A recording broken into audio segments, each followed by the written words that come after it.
Assalamualaikum warahmatullahi wabarakatuh. Perkenalkan, nama saya Ardian Garisvianto, NIM 2018-53101 dari Prodi Sistem Informasi kelas paralel. Pada kesempatan kali ini saya akan mempresentasikan pertemuan ke-13 yaitu tentang audit manajemen perusahaan.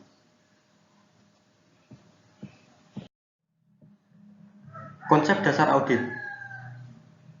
Di sini ada proses perencanaan, pengorganisasian, pengarahan, dan di sini ada sumber daya, informasi, dan teknologi. Ketiga ini akan menjadi tujuan sebuah perusahaan. Nah, dari pengorganisasian dan perencanaan tadi berlanjut ke proses pengawasan dan pengendalian yang di sini akan menjadi aktivitas audit dan menjadi tujuan audit juga. Nah, tujuan audit di sini mempunyai 4 poin, yaitu yang pertama, dapat dipercaya data akuntansi, dan yang kedua, terjaganya keamanan aset perusahaan, dan yang ketiga, berjalannya operasi secara efisien, dan yang keempat, ditaatinya ketentuan, peraturan, dan kebijakan perusahaan. Ya, selanjutnya ada hubungan dan fungsi yang ditimbulkan dalam audit. Di sini kita lihat ada pihak pertama, ada pihak kedua, dan pihak ketiga.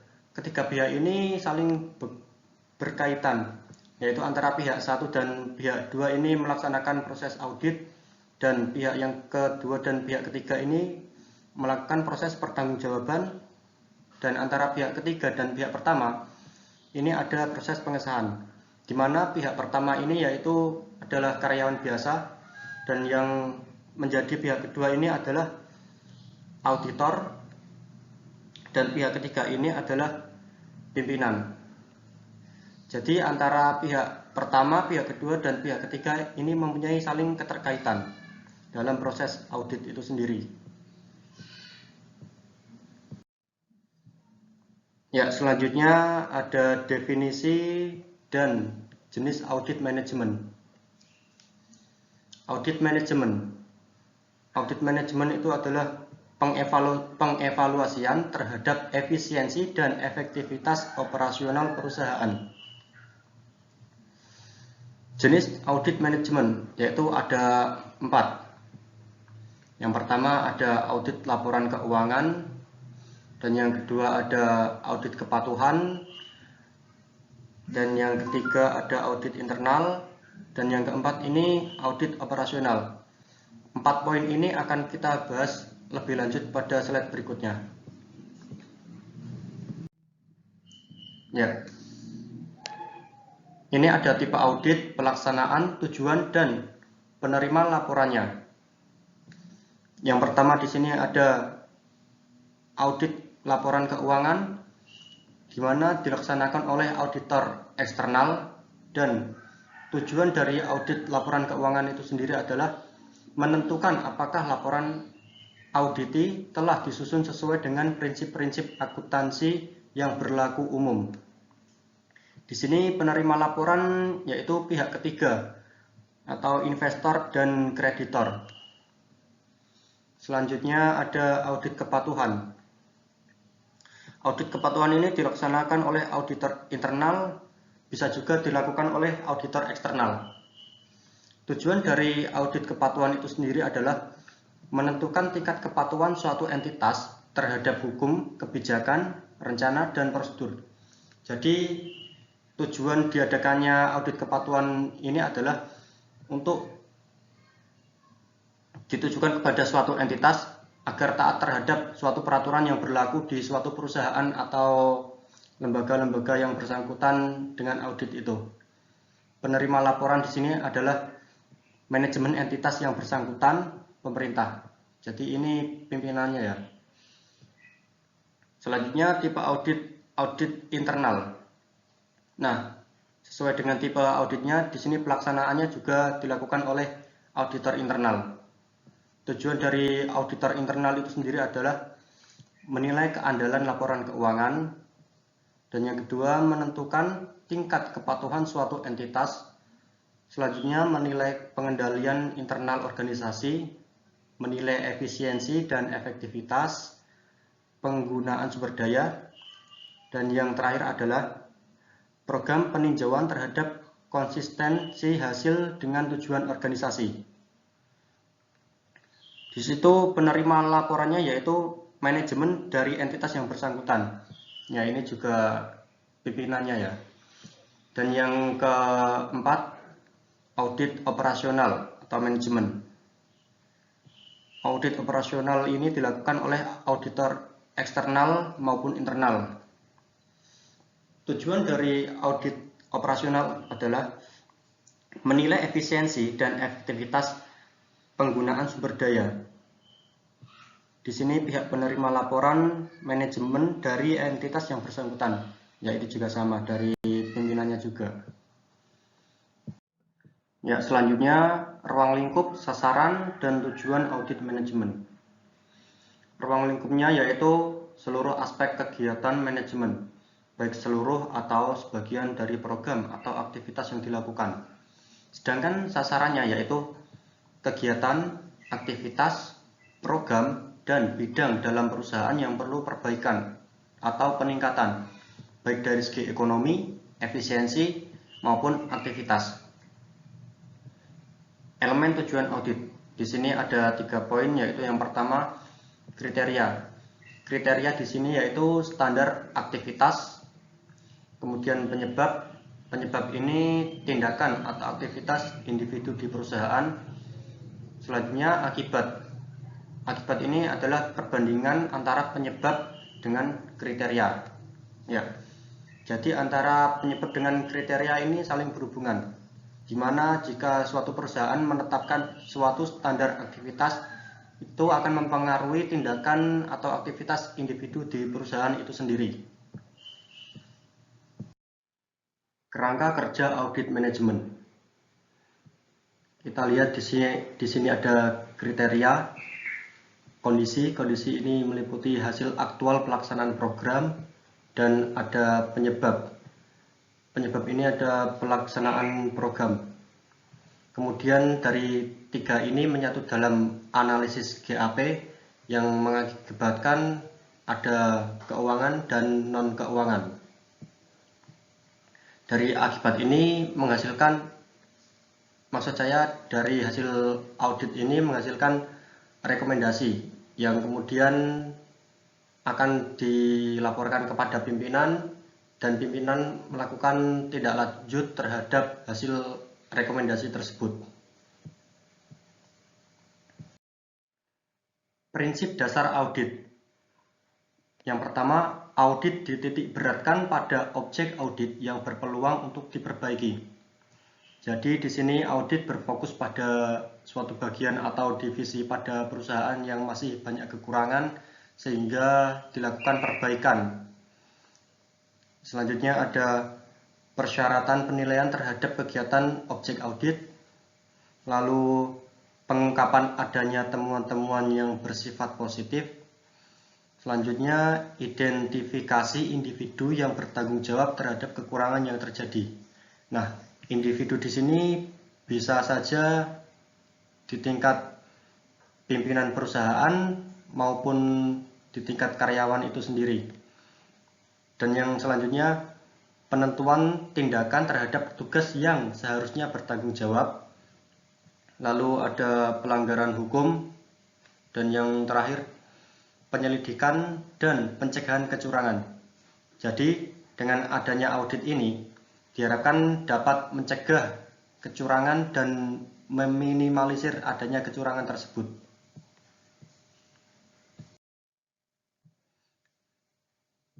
Perbedaan audit manajemen dan audit keuangan. Nah, dapat kita lihat di sini ada beberapa aspek, yaitu mulai dari aspek karakteristik, keluasan audit, tujuan audit, ruang lingkup, dasar yuridis, dan masih ada lainnya. Dari segi karakteristik, yang pertama audit manajemen, yaitu menentukan penyebab kelemahan, menganalisis akibat, menentukan perbaikan program atau aktivitas perusahaan. Nah, dari segi audit keuangan, yaitu audit data akuntansi, proses pencatatan, dan laporan akuntansi. Kemudian keluasan audit pada audit manajemen ini meliputi keseluruhan aspek manajemen, baik yang bersifat kuantitatif maupun kualitatif. Sedangkan di audit keuangan cenderung ke aspek data keuangan atau finansial. Dan yang ketiga, tujuan audit. Pada audit manajemen ini bertujuan untuk menentukan berbagai kelemahan dalam operasional perusahaan, selanjutnya dilakukan perbaikan. Lalu ada penghematan, efisiensi, dan efektivitas pencapaian tujuan perusahaan. Nah, sedangkan pada audit keuangan mendapatkan keyakinan bahwa laporan keuangan yang disajikan telah sesuai dengan PABU atau GAAP. Yang di sini laporan dapat digunakan untuk pemakaian laporan keuangan. Ya, poin keempat, ruang lingkup. Ruang lingkup pada audit manajemen ini keseluruhan fungsi manajemen dan unit terkait, mencapai seluruh aktivitas atau program. Keluasan audit bergantung pada pengendalian manajemen perusahaan. Nah, pada audit keuangan, data akuntansi dan proses penyajian laporan yang disajikan manajemen. Kemudian keluasan audit bergantung pada efektivitas pengendalian internal perusahaan. Dan yang kelima, dasar yuridis. Dasar yuridis pada audit manajemen ini yaitu berdasarkan kepedulian manajemen untuk memperbaiki program. Sedangkan pada audit keuangan, keharusan menyampaikan laporan keuangan yang telah diaudit. Yang di sini sebagai tugas akuntan publik. Ya, selanjutnya pelaksanaan audit pada audit manajemen yaitu audit internal maupun eksternal. Di sini tergantung objektivitasnya, yang mau diaudit itu divisi apa atau bagian apa. Kemudian audit keuangan. Pada pelaksanaan audit keuangan ini yang mengaudit yaitu audit independen atau audit eksternal. Kemudian frekuensi audit.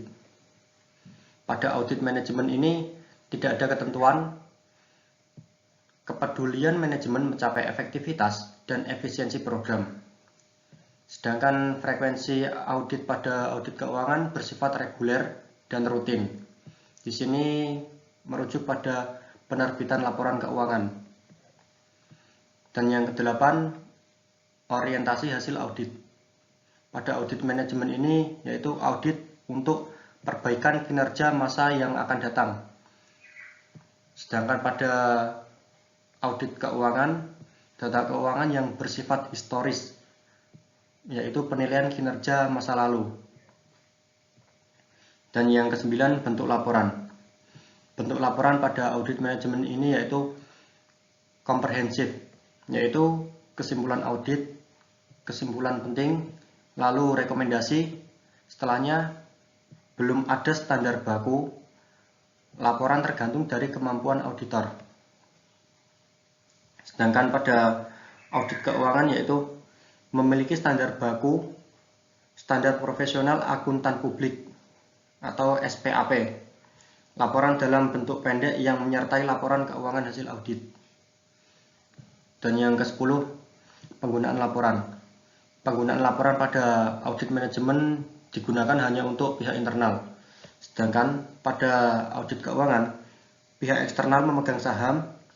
Maksud saya di sini dapat digunakan oleh pihak eksternal pemegang saham, investor potensial, kreditor, maupun pemerintah. Nah, tahap-tahap audit. Di sini ada beberapa tahap dan tujuan. Yang pertama ada audit pendahuluan yang bertujuan untuk informasi latar belakang objek, penelaahan peraturan, ketentuan, dan kebijakan, penemuan objek yang memiliki potensial kelemahan. Selanjutnya menentukan audit sementara atau tentatif audit objek. Nah, pada tahap review dan pengujian pengendalian manajemen bertujuan untuk menilai efektivitas pengendalian manajemen, memahami pengendalian yang berlaku, mengetahui potensi kelemahan aktivitas, dan mendukung audit sementara dan menjadikannya audit yang sesungguhnya. Pada selanjutnya, tahap audit terinci, yaitu bertujuan untuk pengumpulan bukti yang cukup relevan dan kompeten. Selanjutnya, tujuan berikutnya yaitu pengembangan temuan. Di sini ada keterkaitan temuan satu dengan temuan yang lain yang disajikan dalam kertas kerja audit sebagai pendukung kesimpulan dan rekomendasi yang dibuat. Tahap berikutnya yaitu tahap pelaporan. Nah, tujuan dari tahap pelaporan yaitu mengkomunikasikan hasil audit termasuk rekomendasi pihak yang berkepentingan. Lalu laporan komprehensif. Selanjutnya menyajikan temuan penting hasil audit untuk mendukung kesimpulan audit dan rekomendasi. Yang selanjutnya ada tahap tindak lanjut. Tahap tindak lanjut ini bertujuan untuk mendorong pihak yang berwenang untuk melaksanakan tindakan, melaksanakan tindakan lanjut atau perbaikan sesuai dengan rekomendasi yang diberikan oleh auditor. Memahami permasalahan secara dini. Ya, pada audit manajemen ini terjadi beberapa permasalahan seperti yaitu penurunan laba, perputaran karyawan tinggi, dan tingginya keluhan pelanggan. Dari permasalahan tersebut akan diaudit yang nantinya akan menghasilkan kesimpulan yaitu kemampuan bersaing. Misalnya kemampuan bersaing perusahaan itu turun. Nah, di sini akan dilakukan perbaikan, yaitu ada kehematan atau ekonomisasi, daya guna atau efisiensi, dan hasil guna efektivitas. Nah, dari perbaikan ini nantinya diharapkan dapat meningkatkan kemampuan bersaing perusahaan itu sendiri. Hubungan ekonomisasi, efisiensi, dan efektivitas.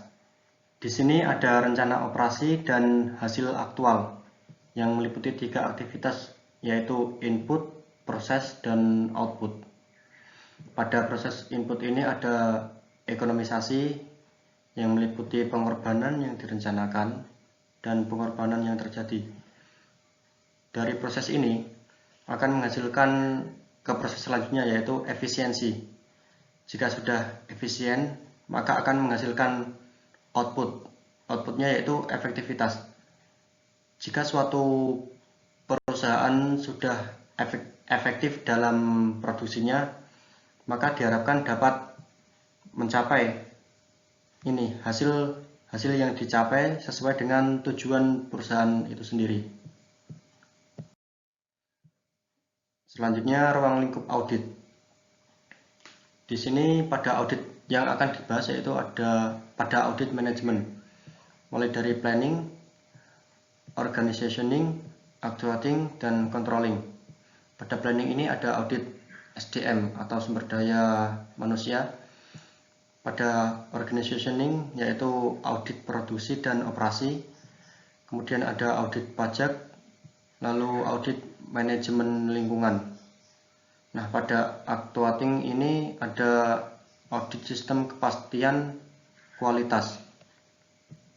Yang selanjutnya pada bagian controlling ada audit sistem informasi, audit pemasaran, dan audit manajemen lainnya. Langkah-langkah audit, yaitu di sini ada audit pendahuluan, kemudian pengujian dan review, selanjutnya ada audit lanjutan, dan setelah audit lanjutan dilakukan pelaporan. Pelaporan ini disampaikan kepada pimpinan yang kemudian akan dilakukan perbaikan dari hasil audit yang dilakukan itu. Dari hasil perbaikan nantinya diharapkan dapat melakukan ekonomisasi, efisiensi, dan efektivitas. Kertas kerja audit. Ya, kertas kerja audit ini digunakan oleh auditor dalam melaksanakan audit yang mengacu pada temuan kriteria, lalu ada temuan penyebab dan temuan akibat. Dari temuan-temuan ini menghasilkan kesimpulan audit yang nantinya akan disusun menjadi sebuah laporan, dan laporan tersebut diberikan kepada pimpinan untuk dilakukan evaluasi dan dilakukan perbaikan. Ya, demikian presentasi dari saya.